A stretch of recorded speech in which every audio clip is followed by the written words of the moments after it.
L'introduction du multipartisme au Cameroun en 1992 a marqué un moment clé dans l'évolution démocratique du pays, faisant émerger une vague de leaders politiques qui ont façonné le récit politique de la nation de manière unique. 33 ans après, le destin de ces figures raconte une histoire d'ambition, de résilience, de compromis et d'un statu quo politique persistant.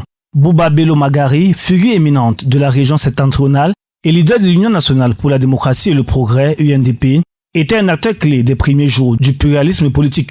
Autrefois fervent opposant au Rassemblement démocratique du peuple camerounais, son alliance ultérieure avec ce parti lui a valu un poste de ministre. Cependant, cette alliance a marqué la fin de sa voie indépendante, son parti adoptant désormais les positions du RDPC. Jacques Ekindi, autrefois une figure dynamique avec son mouvement progressiste, est aujourd'hui en marge de la scène politique. Son silence laisse les Camerounais s'interroger sur ses ambitions. De son côté, Samuel Eboa, un autre challenger de l'époque, a fini par rejoindre le Rassemblement démocratique du peuple camerounais, mettant ainsi fin à son rôle d'opposant et alignant sa vision du changement sur celle du régime Biya. Gaga Manadi, leader de l'Alliance pour la démocratie et le développement, a apporté une voix indépendante et audacieuse au paysage politique. Connu pour ses critiques virulentes envers les politiques gouvernementales, il a marqué la région septentrionale. Bien qu'il ait brièvement rejoint le gouvernement, sa décision de se retirer pour rester neutre témoigne de son engagement envers ses principes, malgré le déclin de son influence au fil du temps.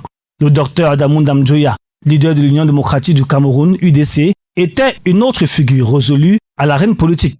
Homme d'intellect et de détermination inébranlable, il est resté fidèle à sa vision du Cameroun meilleur jusqu'à sa mort en 2020.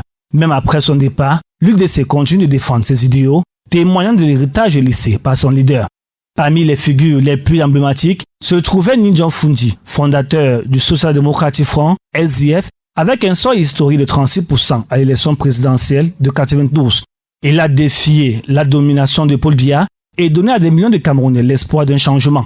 La constance de Fundi en tant que leader de l'opposition lui a valu l'admiration, même si son influence a décliné au fil des années. Son décès en 2023 a marqué la fin d'une époque, mais son nom reste synonyme de résilience face à l'adversité. Surplombant tous ces leaders se trouve Paul Biya, l'architecte du système politique camerounais et l'homme qui détient le pouvoir depuis 1982. Malgré l'introduction du multipartisme, Paul Biya a maintenu une mainmise sur le pouvoir, remportant toutes les élections depuis 1992. À 92 ans sonnés, il continue de dominer la scène politique, avec des rumeurs sur une nouvelle candidature pour les prochaines élections et des partisans qui le déclarent déjà vainqueur. Son règne est à la fois un témoignage de sa maîtrise politique et son reflet de la nature profondément enracinée du système politique camerounais. Le parcours du multipartisme au Cameroun est une histoire de début audacieux, de loyauté changeante et d'un statu quo tenace.